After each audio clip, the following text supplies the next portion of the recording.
大家好，我係阿偉。朋友生日兼開年飯，朋友揀咗位於奧海城嘅家上海。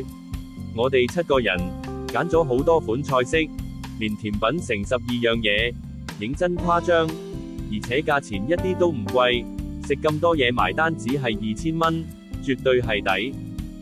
今次我重點推介6款必點菜式，嚟到家上海，我覺得係必點。上海酸辣湯，呢個係愛酸辣湯嘅人必點，佢味道夠濃郁，辣度剛好。濃湯砂鍋雲吞雞，佢個湯真係堅濃郁，雞香味突出，雲吞皮薄餡靚。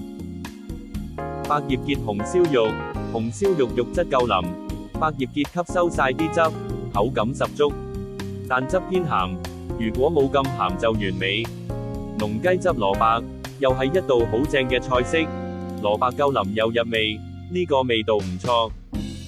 金牌小籠包，皮夠薄，而且湯汁夠濃郁，對我嚟講算高分嘅小籠包。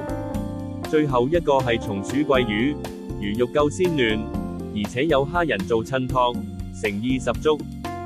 喜歡呢個 post 請 like 同 share 支持一下。